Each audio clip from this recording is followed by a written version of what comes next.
Se você diz que ama, está na luz, mas odeia seu irmão, na verdade, até agora você está em trevas. O teste é esse. Uma das provas que você é cristão, uma das provas que você é um crente verdadeiro, é que você está disposto a se sacrificar pelos seus irmãos em Cristo.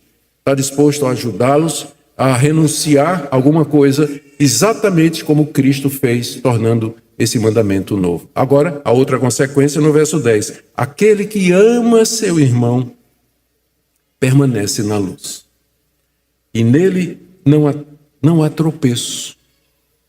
Isso significa que ele não serve de tropeço para outras pessoas, que é o que acontece quando alguém declaradamente cristão é completamente indiferente às necessidades dos outros, ou detesta os outros. Ele se torna um tropeço. As pessoas dizem: essa pessoa diz que é crente, essa pessoa diz que é evangélico, essa pessoa diz que conhece a Deus, mas eu só vejo ele xingando os outros, criticando, cheio de desconfiança, não ajuda ninguém, é avarento, nunca abriu o bolso, a bolsa para ajudar alguma pessoa.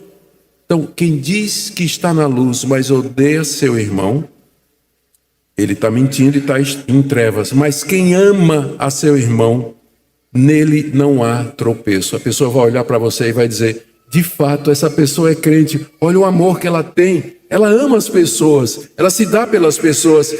Nesse sentido, as nossas obras falam mais alto do que as nossas palavras.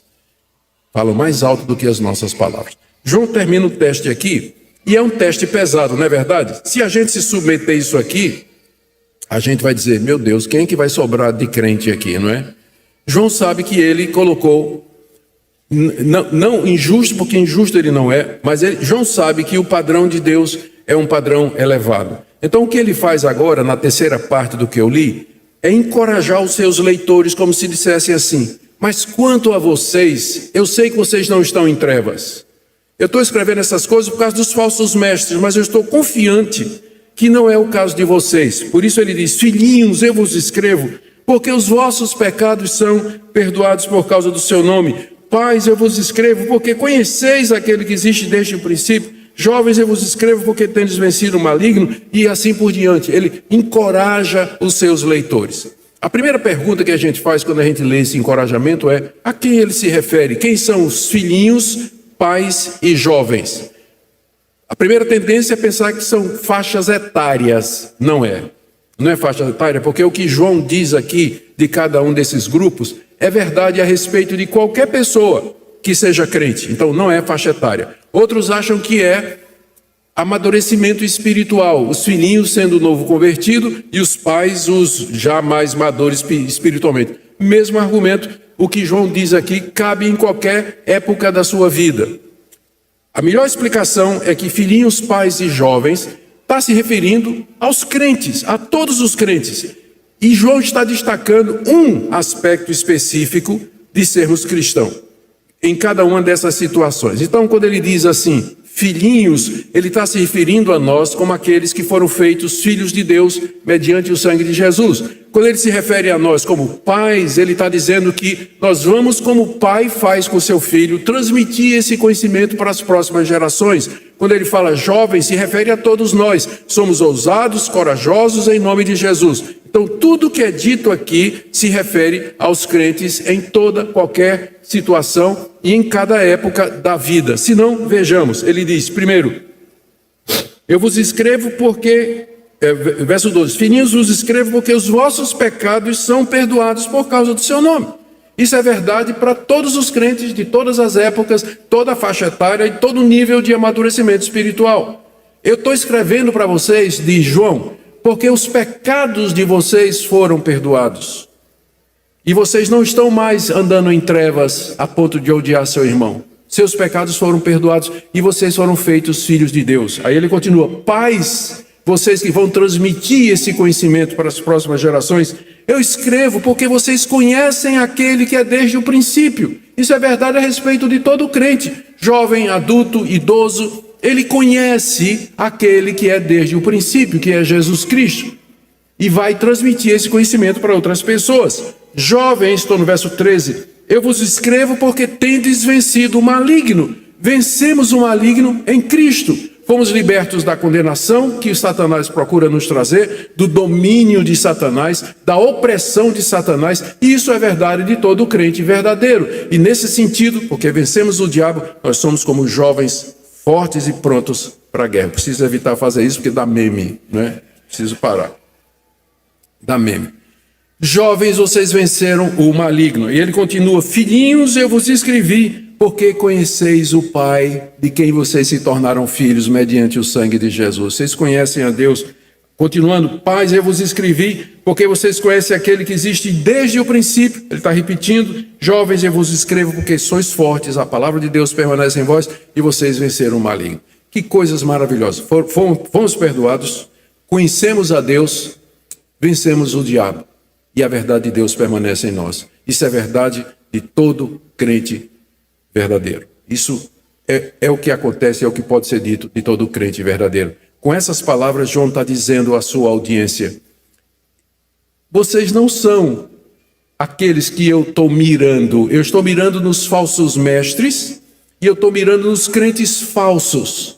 Eu sei que vocês são crentes verdadeiros. É por isso que eu escrevo e é por isso que eu escrevi para vocês, para assegurar vocês a respeito da vida eterna e do perdão de pecados. Gente, que coisa maravilhosa, não é? É assim que a Bíblia funciona, é assim que o Evangelho funciona. Por um lado, Deus vem e nos coloca numa posição em que nós só podemos dizer: Deus tenha misericórdia, eu sou um pecador, eu estou perdido. Se o Senhor for me julgar agora, eu serei lançado no inferno, eu não mereço nada senão a tua ira. E a lei de Deus serve para isso. Esses testes têm como objetivo mostrar que você é de fato um pecador, para em seguida João chegar com a graça e dizer: o sangue de Jesus nos purifica de todo o pecado. Temos um advogado junto ao Pai, que é Jesus Cristo o justo. Se tão somente você crer nele, que ele veio em carne e que ele é o Filho de Deus e que morreu na cruz por nós. Esse é o Evangelho de Cristo. E João termina aqui retomando o teste moral. Retomando o teste moral, que vai do verso 15 até o verso 17. A relação, o link é fácil de estabelecer. Ele tinha dito que o mandamento de Cristo é o amor e que nós devemos amar o nosso irmão. Mas tem uma coisa que nós não devemos amar: o mundo. Nós amamos os irmãos, mas não amamos o mundo. Então a próxima sessão é ligada pelo conceito de amar, só que dessa vez negativamente. João está dizendo: o verdadeiro crente, ele ama seu irmão, mas ele não ama o mundo. Vamos ler o texto mais uma vez, verso 15. Não ameis o mundo, nem as coisas que há no mundo. Se alguém amar o mundo, o amor do Pai não está nele. Tudo que há no mundo, a concupiscência da carne, concupiscência dos olhos, soberba da vida, não procede do Pai, mas procede do mundo. Ora, o mundo passa bem como a sua concupiscência, aquele, porém, que faz a vontade de Deus permanece para sempre. Primeiro mandamento dele, ele diz assim: queridos, não amem o mundo e nem as coisas que há no mundo. Mundo aqui não é a criação.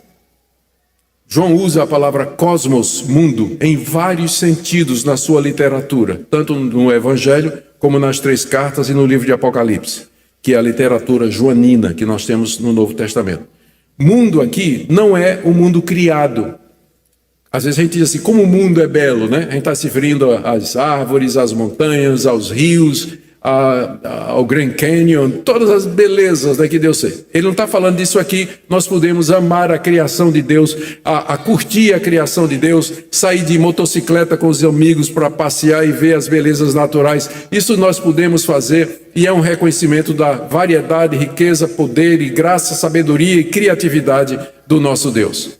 Mundo também aqui não é a humanidade, porque às vezes esse termo é usado. Deus amou o mundo de tal maneira. Ali se refere à humanidade, se refere às pessoas. João não está falando aqui: não ameis o mundo, a humanidade, as pessoas. Mundo aqui se refere à maneira de viver das pessoas que andam em trevas e que não conhecem a Deus. Existe uma cultura que é formada a partir da ignorância de Deus. Sociedades inteiras, maneira de ver o mundo, cosmovisões se formam a partir de pessoas que não conhecem a Deus e que têm seus próprios deuses e seus próprios referenciais. Então, essa é a maneira de viver Mundo aqui é essa maneira de viver das pessoas que não conhecem a Deus. Seus costumes, suas práticas, a maneira como eles têm lazer, a maneira como gastam dinheiro, a maneira como eles usam sexo e assim por diante. Existe toda uma cultura feita a partir do desconhecimento de Deus. É isso que é mundo. João diz, não amem o mundo, ou seja, não vivam como os descrentes vivem. Não gostem das coisas que eles gostam. Não apreciem, não aprovem a maneira deles viverem. O mundo e o que nele há. E ele dá várias razões para isso. Primeira razão, se alguém amar o mundo, o amor do Pai não está nele. São duas coisas exclusivas. Ou você ama o mundo, ou você ama ao Pai. Ou você ama o Pai do nosso Senhor Jesus Cristo, que o mandou para nos livrar do pecado. Mas você não pode amar as duas coisas ao mesmo tempo. João aqui está refletindo o que Jesus disse lá no Sermão do Monte. Ninguém pode servir a dois senhores. Ou você ama a Deus e as coisas do reino de Deus referente a Deus, ou você ama o mundo, mas você não pode ser um cristão mundano. Infelizmente, durante alguns anos, hoje em dia já passou mais, mas houve uma época em que prevaleceu essa ideia do crente carnal. O que seria um crente carnal? Seria uma pessoa que é crente, ela está salva, ela vai para o céu, mas porque ela vive praticando o pecado, porque ela vive no mundo, ela vai entrar no céu sem galardão nenhum. Ela até diz assim, eu não quero recompensa nenhuma de Deus, eu não quero galardão nenhum, eu quero só entrar no céu. Eu sou crente, vou para a igreja, dou meu dízimo, mas durante a semana eu estou vivendo minha vida, eu só quero entrar no céu. Bad news, não existe isso. Ou você ama a Deus, ou você ama o mundo. São amores exclusivos. Já ouviu falar de amores que excluem um ao outro? O amor, ele tem essa capacidade de, quando você ama a coisa certa, você expulsa a coisa errada. Não amem o mundo, porque se você amar o mundo, o amor de Deus não está em você. Nem significa que você não é amado de Deus. Porque se Deus lhe amasse, se Deus tivesse lhe chamado e lhe perdoado, você não amaria o mundo, ou você não tem o amor de Deus. Essa é uma das características do Evangelho de João. Ele, às vezes, coloca um termo ambíguo. A ambiguidade enriquece o sentido. Quando ele fala o amor de Deus, significa o amor que Deus tem por mim, ou o amor que eu tenho a Deus. Não é isso? Quando fala assim, o amor de Deus não está em você. O que é que isso significa? O amor de Deus não está em mim. Significa que o amor que Deus me tem não está em mim, não existe. Ou o amor que eu devo ter a Deus também não existe. Às vezes a gente não sabe o que é que João está dizendo, exatamente por isso. É uma ambiguidade da língua grega, porque a ambiguidade, ela agrega mais sentidos. Então quando ele diz, se você amar o mundo, o amor do Pai não está em você, significa que o amor de Deus não está em você, ou seja, você não é amado de Deus, porque se você fosse amado por Deus, você não amaria o mundo. E significa também que o amor a Deus não está em você, porque você ama o mundo. Os dois sentidos estão aqui. E eles excluem o amor ao mundo. Então a primeira razão para você não amar o mundo é que se você amar o mundo, o amor de Deus não está em você. Segunda razão, que tudo o que existe no mundo não procede de Deus. Ele enumera 3 coisas. Tudo que há no mundo, verso 16. Aí ele disse, a concupiscência da carne, eu fiz até uma listinha aqui para poder descrever isso aqui melhor. A concupiscência da carne significa... Eita, onde é que está? Meu pai. Samuel não roubou meu sermão dessa vez. Concupiscência da carne. A palavra concupiscência é uma palavra neutra no grego, que significa simplesmente um desejo intenso por uma coisa boa ou uma coisa má. Só que no Novo Testamento, concupiscência sempre tem um conceito negativo, pejorativo. Não ameis o mundo, por quê? Porque as coisas que há no mundo não procedem de Deus. E que coisas são essas? Primeiro, a concupiscência da carne é o que caracteriza a vida no mundo. O que é que isso significa? Desejos imorais, desejos por prazeres físicos ilícitos. Segundo, a concupiscência dos olhos, você querer ter tudo que você vê. E numa sociedade como essa, afluente e próspera, isso é um pecado muito comum. enche os olhos da gente, o desejo de ter coisas, especialmente nós imigrantes que viemos de um país onde a situação de vida é bem menor, é bem mais difícil. De repente você chega numa sociedade onde é possível você ter coisas que você nunca sonhou. Isso enche os olhos. E você começa a trabalhar e viver para ter, para ter o que você está vendo. Isso se chama concupiscência dos olhos, olhos gulosos que não se satisfazem, querem sempre mais e mais e mais. É assim que os ímpios vivem. Eles cobiçam tudo, eles vivem para satisfazer o desejo dos olhos. O mundo é caracterizado por isso. Terceira coisa, soberba da vida, ostentação dos bens, se gloriar do que você tem, daquilo que você é. O mundo é assim, as pessoas que não conhecem a Deus, elas vivem para ostentação. Ontem nós tivemos um exemplo muito claro disso, quando a gente estava lá num bairro famoso aqui de Orlando, e passava cada carro com capota baixada, e o cara lá, ostentando lá um carro de não sei quantos milhares de dólares lá. A ostentação, a soberba da vida, ter coisa para se mostrar, para impressionar, para que ele ganhe status e reconhecimento diante dos outros. Isso é uma tentação comum a todo mundo, mas particularmente para o imigrante, para nós, que nos tenta. Essas coisas são uma tentação muito grande. Então, é isso, por isso que você não deve amar o mundo, porque estas coisas não procedem de Deus, elas acabam tomando o lugar de Deus. Eu vou terminar, o estagiário não devia demorar muito, então nós vamos terminar aqui com a terceira razão pela qual você não deveria amar o mundo. Está aí no verso 17. Ora, o mundo passa. Carro, casa, dinheiro, viagem, roupa, eletrônica, tudo isso que enche os olhos, tudo isso que é objeto de desejo, que você se mata para trabalhar e para ter, tudo isso vai passar, gente. Toda a beleza desse mundo, toda a atração, isso é passageiro. Nós estamos aqui como peregrinos nesse mundo. Nós caminhamos para a verdadeira cidade, caminhamos para o nosso lar, que não é aqui. Nós estamos no mundo, mas nós não somos dele. O mundo passa, mas João continua encorajando. Aquele, porém, que faz a vontade de Deus, permanece para sempre. Às vezes você tem que fazer uma escolha. Ter tudo que esse mundo oferece, morreu, acabou, inferno e trevas.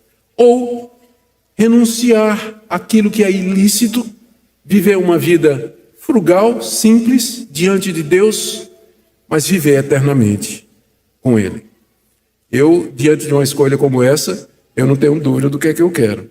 E eu peço a Deus a graça de permanecer para sempre, viver no novo céu e na nova terra, onde habita a justiça, com Cristo e todo o seu povo, para todo sempre. Essa é a escolha que João quer que os seus leitores façam e que Deus nos chama para fazer. Baixe nossos conteúdos gratuitamente. Acesse o canal pelo link na descrição.